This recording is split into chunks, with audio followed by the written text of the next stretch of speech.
5장 1절에서 9절까지의 말씀, 표준 세번역으로 1절에서 9절까지의 말씀 같이 한 목소리를 읽겠습니다. 5장 1절에서 9절까지입니다. 벨사살 왕이 귀한 손님 1000명을 불러서 큰 잔치를 베풀고 그 1000명과 더불어 술을 마셨다.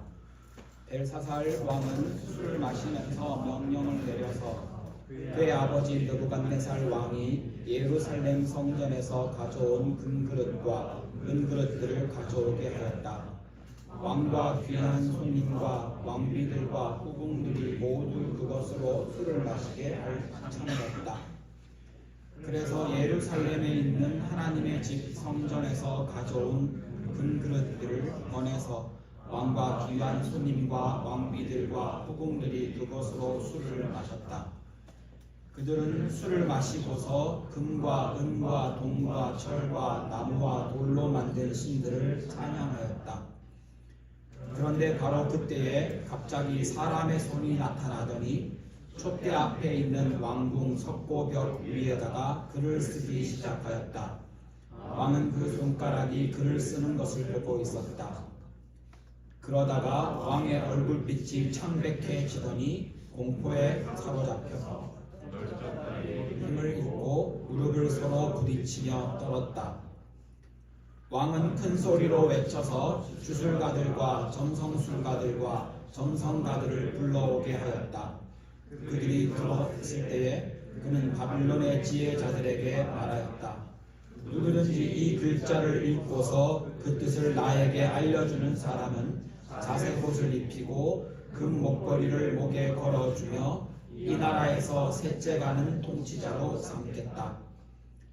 왕궁 지혜자들이 모두 나왔으나 아무도 그 글자를 읽는 사람이 없었고 그 뜻을 왕에게 알려주는 사람도 없었다. 벨사살 왕은 크게 낙심하여 얼굴빛이 변하였고 손님들도 당황하였다. 오늘 읽은 이 말씀은 여러분들이 아마 주일학교나 혹은 성경 이야기를 한 번쯤 들어보셨으면 그 중에 나왔음직한 내용입니다.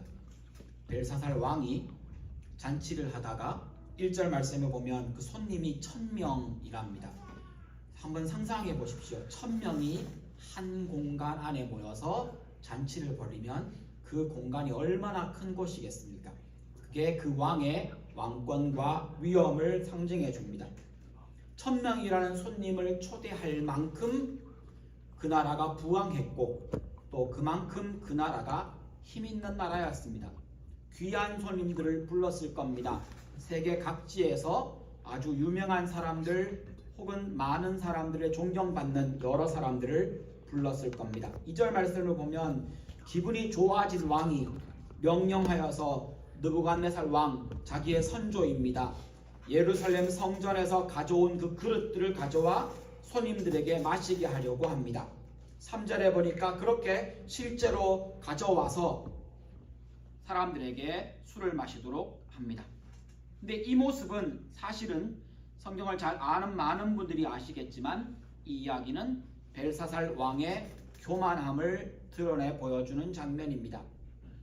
감히 하나님의 성전의 그릇으로 하나님 앞에 제사 지내는 그 용도로 만들어진 그것을 자기들 잔치에 사용하는 것 자체가 교만이 분명합니다. 그런데 인간들은 교만하면 선을 넘습니다. 하나님의 성전의 그릇으로 술을 마시며 그리고는 4절 말씀에 보면 금, 은, 동, 철, 나무, 돌로 만든 자기들의 신을 찬양합니다. 교만하면 선을 넘습니다. 교만하면 넘지 말아야 할 선을 쉽게 넘어갑니다. 5절에 보면 그 교만에 대해서 하나님이 경고하십니다. 큰 손이 나타나서 벽에 글씨를 새깁니다. 요즘 우리 같은 이 시대를 살아가는 과학 시대를 살아가는 사람한테는 이 장면을 설명할 수 없습니다. 공중에 손이 나왔는데 그 손이 물리적인 역할을 합니다. 벽에다가 그 손가락으로 석고벽에 글씨를 썼다는 겁니다. 이걸 설명할 수 있는 과학 지식을 우리는 가지고 있지 않습니다. 그런데 이 일이 이루어진 겁니다. 과학을 아는 우리가 이 장면을 봤어도 깜짝 놀라 겁에 질렸을 겁니다. 그런데 그 시대에는 과학의 지식보다는 종교적인 신비적인 것을 추구하던 그 시대에 갑자기 큰 손이 나와서 벽에다가 글씨를 씁니다. 그런데 6절에 이 장면을 보고 있던 벨사살 왕이 공포에 질립니다. 표현이 아주 적나라합니다. 넓적다리의 힘을 잃고 무릎을 서로 부딪히며 떨었다. 얼마나 무서웠으면 왕이 이랬겠습니까? 실제로 보니까 그 벨사살 왕이 소리를 지릅니다. 누구든지 이 글을 읽고 해석하는 사람에게, 읽고 그 뜻을 알려주는 사람에게 가장 높은 자리, 사람으로서 오를 수 있는 자기의 세 번째 자리라고 부르는 자리는 사실은 왕 다음 자리를 말합니다. 모든 통치권과 모든 행정적인 일을 다 맡길 만한 그런 높은 자리를 주겠다라고 공언합니다. 그런데 8절에 아무도 그 글씨, 하나님의 글씨를 읽지 못합니다. 해석도 못하지요. 읽지 못하니까요. 사람들은 하나님이 쓴 글씨를 보고 그 앞에 무능합니다. 그리고 무지합니다. 9절 말씀에 보면 벨사살 왕과 그 1000명이라 되는 손님들까지 모두 당황했고 공포에 사로잡혔습니다. 물론 이 뒤에 우리의 주인공 다니엘이 나와서 이걸 멋지게 해석하고 뒤에 전개되는 이야기가 있습니다. 그건 다음 주에 보겠지만 오늘 이 장면에서 여러분, 그들은 하나님의 물건을 들고 우상 숭배를 했기 때문에 사실은 경고를 받았고 심판을 받습니다. 본문 뒤에 나오는 이야기에 따르면 벨사살 왕은 이 글을 해석한 다니엘이 해석해준 그날 저녁에 죽습니다. 성경의 이 본문 말씀에서 벨사살이 교만했다, 혹은 벨사살이 혹은 거기 모인 사람들이 하나님의 그 전의 그릇을 들고 잔치를 벌이면서 금과 은과 동과 돌과 나무로 만든 자기들의 신을 찬양했다, 그 잔을 들고 우상 숭배를 했다 라는 내용이 적혀 있고 그것이 그들이 죽고 심판받은 이유입니다. 성경은 우상 숭배에 대해서 너무너무 명백하고 분명하고 엄격하게 그 벌을, 그 죄를 묻습니다. 우상 숭배가 무엇이기 때문에 그렇습니까? 먼저 이 부분을 좀 살펴봐야 할 것 같습니다. 성경이 말하는 우상 숭배는 첫 번째로 우상은 사람이 만든 신입니다. 본문 4절에 보면 그 재료가 금이며 은이며 동이며 철이고 나무고 돌입니다. 그리고 시편 115편 4절에 보면 이런 재료들로 사람이 만들었습니다. 우상은 사람이 만든 겁니다. 그리고 사람이 그것을 신이라고 불러줍니다. 사람이 만드는 신, 그것이 성경은 우상이라고 말합니다. 그래서 우상은 생명도 없고 감각도 없으며 무능합니다. 이것이 두 번째 기억해야 될 우상의 특징입니다. 시편 115편 이어지는 5절부터 7절까지의 내용을 보면 우상은 입도 있고 눈도 있고 귀도 있고 코도 있고 손도 있고 발도 있고 목구멍도 있는데 이것이 아무런 기능을 못한다고 콕 찍어 말합니다. 그런데 아무것도 하지 못하는 내가 만든, 사람이 만든 그 형상에다가 신이라고 이름을 붙이고 그것이 큰 능력을 가졌다라고 의미를 부여하고 그 앞에 절하고 그 앞에 머리를 숙이고 거기에 자기의 원하는 바를 빕니다. 성경에서만 이렇게 이 우상을 아무것도 아니다 라고 말하는 것뿐 아니라 사실은 과학도 이렇게 말을 합니다. 현대인들은 이것을 보고 미신이라고 부릅니다. 그런데 더 명백하게는 사람들은 자기 손으로 만들어 놓고 신이라고 부를 뿐 아니라 그것이 힘과 능력이 있다라고 여기며 그 앞에 재물을 갖다 놓고 그것을 보고 빕니다. 사실 여러분, 한국만 해도 우리의 선조들 얼마 되지 않았습니다. 100년 전만 해도 한국에, 아니 지금도 얼마 전에 내려오신 그분도 점쟁이들을 옆에 두고 살았습니다. 다 아는 얘기입니다. 한국의 역대 대통령들 중에 기독교인도 몇 명 있었습니다. 그 사람들에 대해서는 그분들의 기독교적인 신앙이 좋았다 나빴다 이 얘기는 하지 않더라도 한국에 있는 여러 대통령들 중에는 떠돌아다니는 이야기 중에 이런 이야기가 있습니다. 전 국민에게 부처 사항을 지니고 있게 하면 대통령이 될 수 있다. 그래서 10원짜리 동전을 새로 만들었답니다. 10원짜리 동전에 아주 조그맣게 보이는 부처 사항이 거기 있습니다. 이런 속설이 돌 만큼 많은 사람들이, 아니 얼마 되지 않았습니다. 사실은 지금도 한국과 미국의 전 세계에 우리가 어떻게 그런 미신 따위를 이라고 말하지만 여러분, 이 시대에 한국에 연초가 되면 가장 많은 사람이 찾아가는 곳이 점집입니다. 점점점 그 수가 늘어납니다. 이 시대에 말입니다. 그러므로 이것을 두고 뭘 모르는 사람이라고 비판할 수 있는 처지가 아니라는 겁니다. 이 시대에도 많은 사람들은 우상 앞에 갑니다. 거기에 자기의 미래를 묻습니다. 돈 줘가면서. 돈 1, 2만 원 주겠습니까? 아니요. 한국의 모 기업들, 큰 기업은 어느 종교를 혼자서 도맡아서 지금까지 키운 어느 기업들도 있다라는 것은 다 아는 사실입니다. 거기에 가면 큰 형상을 가진 우상이 있습니다. 어리석은 행동처럼 보이십니까? 그런데 어리석다라고 비판하는 그 행동을 지금 이 시대의 사람들도 합니다. 그때에는 더 했습니다. 이런 어리석은 행동을 왜 하는 겁니까? 성경은 콕 찍어 말합니다. 우상 숭배의 본질은 탐욕입니다.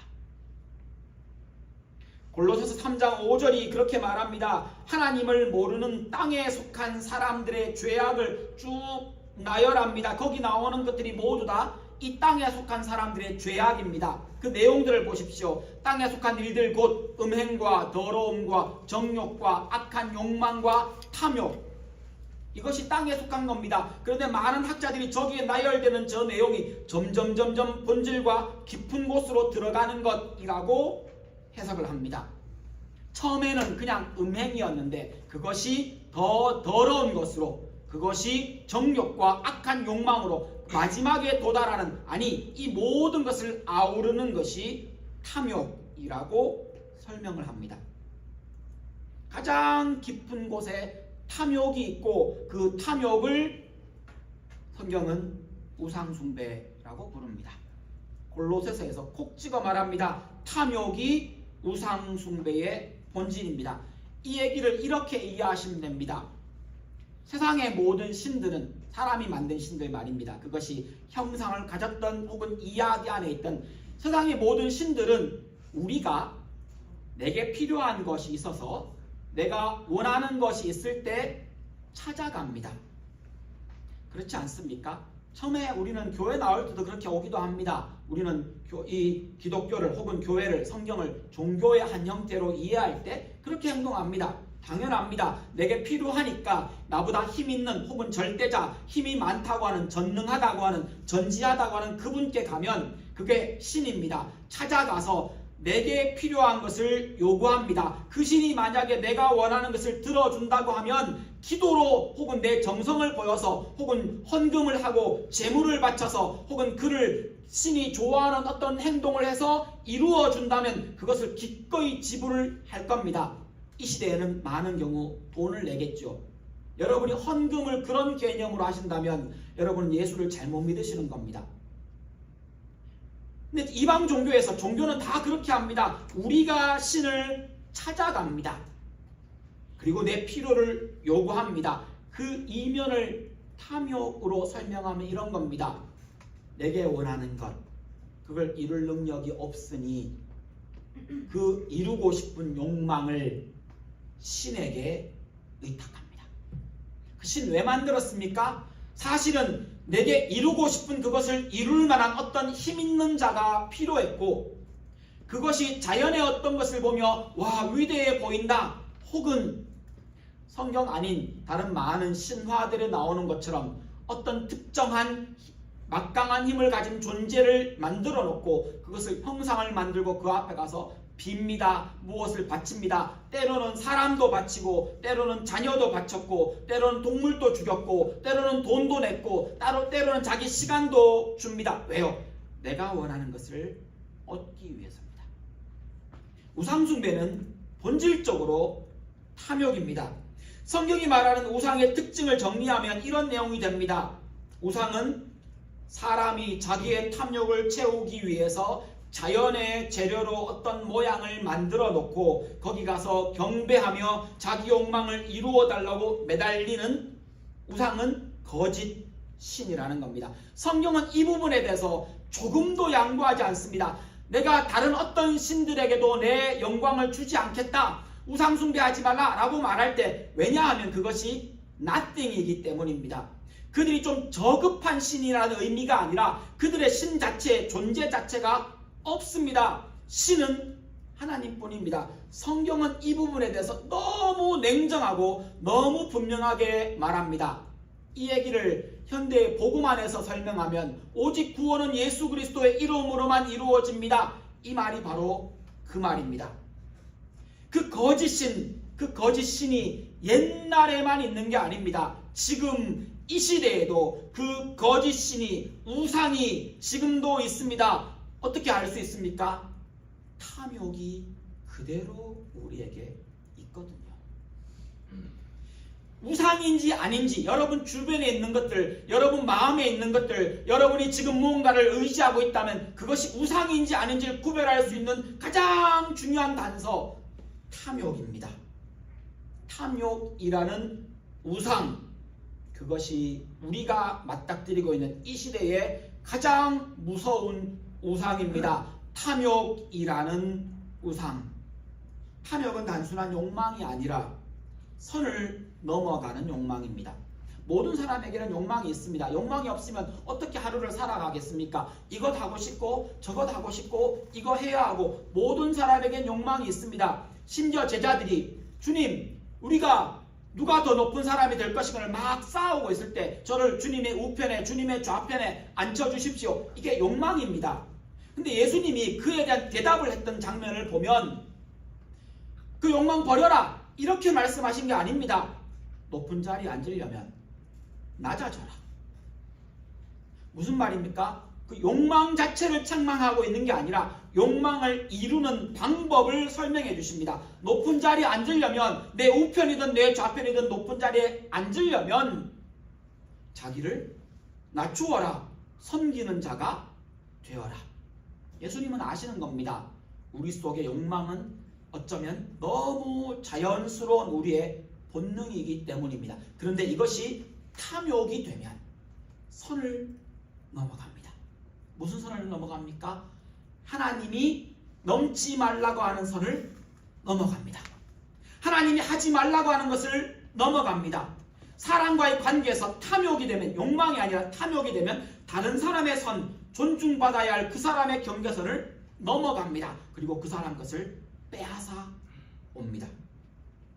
물질에 대한 탐욕, 선을 넘어가는 것을 우리는 도둑질이라고 부릅니다. 도둑질이 뭡니까? 내 것 아닌 것을 선을 넘어가 가져오는 겁니다. 성적인 탐욕을 간음이라고 부릅니다. 부부관계가 아닌 그 관계에서의 선을 넘어가 성적인 욕망을 탐닉합니다. 이게 간음입니다. 탐욕은 그칠 줄 모릅니다. 더 가지려고 합니다. 탐욕은 결코 채워지지 않습니다. 탐욕이라는, 여러분 알고 있는, 그게 한국말이든 영어이든 탐욕이라는 가리키는 단어를 한번 머릿속에 떠올려 보십시오. 탐욕이 채워졌다. 그 다음은요, 더 큰 것을 바라겠죠. 우리는 그걸 탐욕이라고 부릅니다. 탐욕이 우상 숭배인 이유는 탐욕이 하나님을 밀어내기 때문입니다. 탐욕 자체로 문제라기보다 탐욕 자체가 일으키는 그 일들이 하나님을 내 마음에서 밀어냅니다. 그리스도인들에게는 그래서 이것이 치명적입니다. 예수 안 믿는 사람에게는 그 탐욕이 자리를 잡고 하나님이 들어오실 자리를 만들지 않습니다. 요한계시록 3장에 나오는 말씀처럼 밖에서 주님이 두드려도 밖에 전혀 관심이 없는 것은 주님께 내어드릴 자리가 탐욕으로 가득 차 있기 때문입니다. 탐욕은 하나님을 밀어냅니다. 이 시대의 탐욕은 돈을 사랑하는 것으로 잘 나타납니다. 돈이 마음속에 자리를 잡으면 하나님을 밀어내는 과정을 한번 들어보십시오. 부자가 되고 싶습니다. 그래서 모두 돈이 필요하다는 것을 알고 우리 모두 다 돈을 좋아합니다. 목사도 돈 좋아합니다. 그런데 그 돈이 하나님을 내 우선순위에서 밀어내면 우상입니다. 아주 명백합니다. 그 돈이, 그 재물이, 그것이 내 마음에서, 나의 선택에서, 나의 결정에서 하나님을 밀어내면 우상입니다. 이런 경우입니다. 인생에서 우리가 무언가를 선택해야 할 때 나의 것이 아닌데 그것을 가지려는 탐욕이 나를 삼켜버려서 내 마음에서 하나님을 밀어냅니다. 탐욕입니다. 우상숭배입니다. 하나님이 생각나지 않습니다. 이웃이 다치는 것 정도는 감수합니다. 이게 우상숭배입니다. 디모데전서 6장 10절은 말합니다. 탐욕을 이렇게 표현합니다. 돈을 사랑하는 것이 모든 악의 뿌리입니다. 왜 이 말이 나온 겁니까? 탐욕은 하나님을 밀어내고 하나님이 들어오실 예수 그리스도를 영접할 그 자리를 차지하여 나의 결정과 나의 선택과 내가 감수할 모든 것에 우선순위를 차지하고 그 기준이 돈이 되는 겁니다. 내가 이득이 되는가? 손해가 되는가? 이게 그 사람의 기준입니다. 그 사람은 우상숭배에 빠진 겁니다. 돈을 줬다가 믿음에서 떠나 헤매기도 하고 혹은 많은 고통을 겪기도 한 사람이 더러 있습니다. 예수 믿는 우리에게도 탐욕은 우상숭배가 될 수 있습니다. 탐욕은 하나님을 밀어낼 뿐 아니라 탐욕은 하나님 백성의 삶을 파괴합니다. 하나님의 백성은 이 세상 안에 살아가지만 우리들이 다 아는 이야기입니다. 이 세상을 살아가지만 이 세상 안에 살고 있지만 우리는 이 세상에 속한 사람이 아닙니다. 하나님이 우리를 이 세상 안으로 보내셨지만 우리는 이 세상에 보냄받아서 이 세상 안에 살고 있지만 이 세상 사람들과 다른 삶의 방법으로 살아가라고 부름받은 사람입니다. 그렇게 보냄받은 사람입니다. 우리는 이 땅을 살아가며 선택하는 방법이 다릅니다. 우리는 행동하는 방법이 다릅니다. 삶을 살아가는 우선순위가 다릅니다. 우리에게는 우리가 더 중요하게 여기는 가치가 다릅니다. 그런데 탐욕이 우리를 사로잡으면 탐욕이 우상숭배가 되는 순간 우리의 삶이 세상 사람들과 똑같아집니다. 구약에는 율법이라는 지침으로 그런 형태로 우리에게 하나님의 백성이 살아가는 삶의 방법을 가르쳐 주셨습니다. 신약에는 예수님이 율법을 사랑이라는 이름으로 우리에게 보여주셨습니다. 그러니까 우리가 이 땅을 살아가는 방법은 구약시대의 사람이라면 율법을 따라서 지금 우리라면 사랑의 법을 따라서 이 땅을 살아갑니다. 그게 이 땅을 살아가는 우리의 방법입니다. 그런데 탐욕이 들어오면요, 탐욕과 사랑 한번 생각해 보십시오. 이게 얼마나 충돌하는지요. 탐욕이 들어오면 사랑이 안 될 뿐 아니라 누가복음 9장 23절에 말하는 것처럼 그리스도인이 걸어가야 하는 그 길을 송두리째 파괴시켜버립니다. 어떤 길입니까? 자기를 부인하고 탐욕이 있는 그 자기 부인이 됩니까? 날마다 자기 십자가를 지고 나를 위한 내 욕망을 채우고자 하는 탐욕이 있는데 자기 십자가를 질 수 있습니까? 예수 따라가는 것, 탐욕이 나를 사로잡았고 탐욕이 나의 주인인데 내가 예수를 따라갈 수 있습니까? 그리스도인에게 가장 치명적인, 힘들고 넘기 어렵고 넘어지면, 한번 걸리면, 한번 잡히면 벗어나기 어려운 유혹이기도 하며, 그리스도인들도 자기도 모르게 우상 숭배하는 거기가 바로 탐욕입니다. 탐욕은 가장 중요하고, 탐욕은 고생 안 하고 더 많이 가지려고 합니다. 탐욕에서 가장 중요한 것은 내가 제일 중요합니다. 탐욕의 중심에 내가 서 있습니다. 그래서 어떤 분들은 우상 숭배는 결국 자기 사랑이라고 말하는 겁니다. 탐욕은 십자가를 지지 못하게 우리를 막습니다. 탐욕을 가지고는 예수를 따라갈 수 없습니다. 또한 탐욕은 우리가 세상을 보는 눈을 아예 바꾸어 버립니다. 세상을 보는 눈, 이걸 어떤 사람은 가치관이라고 부르기도 하고, 세상을 보는 눈, 이것이 그 사람 안에 있는 그 사람의 생각 혹은 그 사람이 중요하게 여기는 것들, 우선순위, 이렇게 표현할 수도 있습니다. 그런데 탐욕이 우리 안에 들어오는 순간 이 눈에 뭐가 씌입니다. 색안경이 씌워서 모든 것을, 빨간색 안경을 쓰면 모든 세상이 빨갛게 염색이 되어서 보이는 것처럼, 탐욕이 우리 눈을 막으면 탐욕이 우리가 보아야 할 것을 못 보게 하고, 보고 싶은 것만 보게 하며, 탐욕이 우리 눈을 가리고 혹은 보는데도 그것이 무엇인지 알아보지 못하게 한다는 겁니다. 이 탐욕이 우리의 세상 보는 눈을 가리는 가장 대표적인 예가 교만입니다. 탐욕이라는 것은 가지는 만큼 기쁘고 즐겁고 자랑하고 싶어집니다. 탐욕은 그러니까요. 탐욕은 내가 가지는 만큼 나 가졌어 라고 보여주고 싶고 자랑하고 싶습니다. 근데 여러분, 가진 만큼 자랑하는 마음, 이게 교만입니다. 교만은 욕망하던 것을 많이 다 이룬 사람 교만한 게 아닙니다. 요만큼 이루면 교만해집니다. 탐욕이 자리 잡았을 때요. 탐욕이 자리 잡은 상태에서 내가 원하는 것을 요만큼 이루었습니다. 얼마나 자랑스럽겠습니까? 얼마나 뿌듯하겠습니까? 다른 사람 가지지 못한 거 내가 요만큼 더 가졌습니다. 이거 얼마나 드러내 보이고 싶겠습니까? 탐욕의 본질입니다. 그래서 탐욕은 교만이라는 이름으로 우리의 눈을 가려버리고 세상을 보는 눈을 바꾸어 버립니다. 교만은 욕망하던 것을 조금 이루어냈을 때 나를 높이고 그것을 얻지 못한 상대를 낮춥니다. 내가 이루어 놓은 것이 너무 자랑스럽고 그것을 이루지 못한 사람은 너무 하찮은 사람이 됩니다. 탐욕의 다른 모습, 교만이 우리의 눈을 그렇게 바꾸어 놓습니다. 사람을 있는 그대로 보지 못하고 낮추어 보고, 나를 있는 그대로 보지 못하고 현저하게 높입니다. 탐욕이 세상을 바라보는 눈을 바꾸어 버렸을 때 오늘 본문 4절 말씀처럼 벨사살과 그 귀족들처럼 지극히 높으신 하나님의 성전 물건을 들고 금, 은, 동, 철, 나무, 돌로 만든 그런 우상들을, 자기들이 만든 신을 찬양합니다. 교만합니다.